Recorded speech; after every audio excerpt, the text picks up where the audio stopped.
आज ह्या ठिकाणी महाराष्ट्राच्या कानाकोपऱ्यातून स्वाभिमानी रिपब्लिकन महासभेचे सर्व कार्यकर्ते असतील, प्रमुख पदाधिकारी असतील या ठिकाणी उपस्थित आहेत।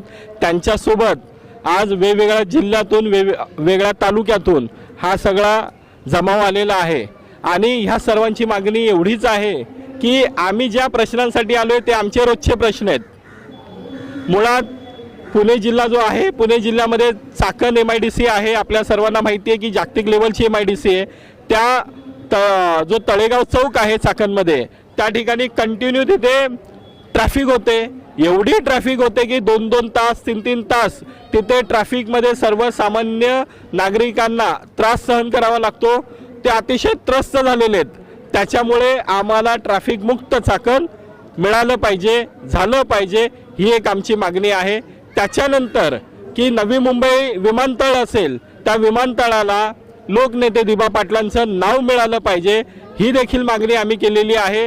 आपल्या सर्वांना माहिती असेल आमचा आगरी कोळी समाज सातत्याने पनवेल असेल, कामोठे असेल, उरण असेल, रायगड असेल इथे आंदोलन करून सुद्धा त्यांच्या मागणीला अजून मान्यता दिलेली नाहीये। आम्ही विमानतळाला नाव देतो देतो देतो एवढंच म्हणतात, परंतु त्याची अंमलबजावणी अजून झालेली नाहीये। माझ्या मते 28 जूनला काहीतरी दिबा पाटलांची पुण्यतिथी आहे, त्याच्या अगोदर यांनी विमानतळाला नाव द्यावं, नाही दिलं तर आम्ही हिवाळी अधिवेशनामध्ये आंदोलन करणार आहोत।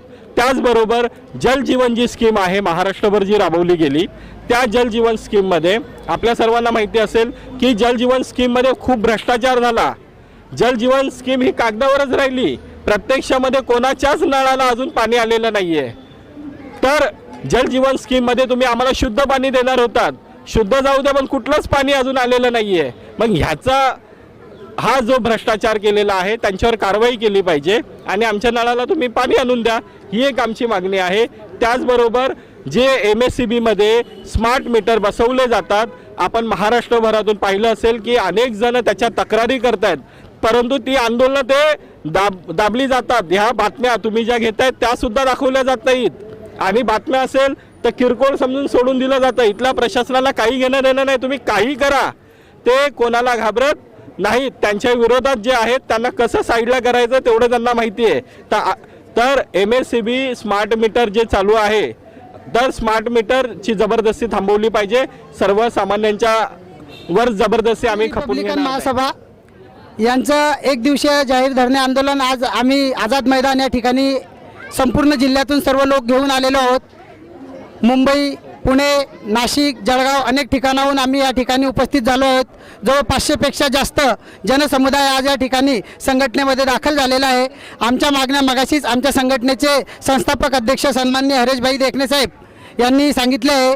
मी स्वतः राज्य सचिव दिलीप पालवे, आमच्यासोबत सर्वच आमच्या संघटनेचे पदाधिकारी आहेत, नाशिकवरून आमच्या वैशालीताई आलेल्या आहेत, हिवराडे साहेब आलेले आहेत। आमच्या मागण्या चाकण ट्रॅफिक मुक्त झालं पाहिजे, जलजीवन योजना राबवली पाहिजे, त्यानंतर शेतकऱ्यांचं कर्जमुक्त झालंच पाहिजे, त्यानंतर दिबा पाटलांचं नाव विमानतळाला, आंतरराष्ट्रीय विमानतळाला नवी मुंबईच्या हे मिळालंच पाहिजे, लोकशाहीर अण्णाभाऊ साठे यांचं स्मारक खेड तालुक्यामध्ये झालंच पाहिजे, शेतकऱ्यांचा 7/12 हा कोरा झालाच पाहिजे, स्थानिक भूमिपुत्रांना नोकरी ही मिळालीच पाहिजे। ह्या आमच्या विविध नवी मागण्या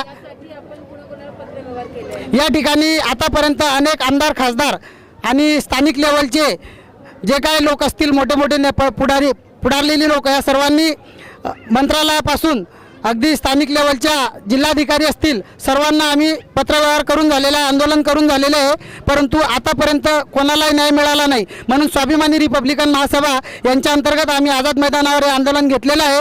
आम्हाला जर लवकरात आम्ही आताच मुख्यमंत्री असतील, नितीन गडकरी असतील, त्यानंतर महाराष्ट्रातील पोलीस मुख्यालय असेल, सर्वांना आम्ही या ठिकाणी या आंदोलनाचे पत्र व्यवहार केलेला आहे।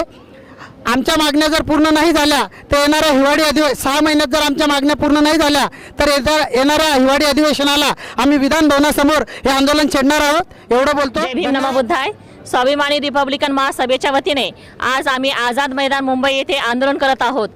मॅडम, तुम्ही मला प्रश्न विचारला आहे की महिलांना कुठले त्रास आहेत? खरं तर त्रास महिलांनाच आहेत, कारण जो स्मार्ट मीटर बसवले जात आहे ते आर्थिक नियोजन आमचं बिघडत चाललेलं आहे आणि म्हणून माता भगिनी कानाकोपऱ्यातनं पूर्ण महाराष्ट्रातून, प्रत्येक जिल्ह्यातून, प्रत्येक तालुक्यातून आझाद मैदानात आलेले आहेत। आणि हा प्रश्न इतका महत्त्वाचा आहे कारण आज आपल्याला न विचारता आपल्या घरामधलं मीटर काढलं जात आहे, जे की योग्य असून सुद्धा ते अयोग्य ठरवलं जात आहे आणि स्मार्ट मीटर बसवलं जात आहे, जे की भांडवलशाही आणि लोकशाहीला घातक असल्या कारणाने भांडवलशाही ते हुकुमशाही राबवण्याचा प्रयत्न चालू आहे. गेली अनेक वर्ष चाकणची ट्रॅफिक समस्या आहे. ही समस्या सोडवायची असेल तर राज्यमार्ग 54 कर्जत वांद्रेखिंड ते नगर हा रस्ता प्रस्तावित आहे, तो जलद झाला पाहिजे.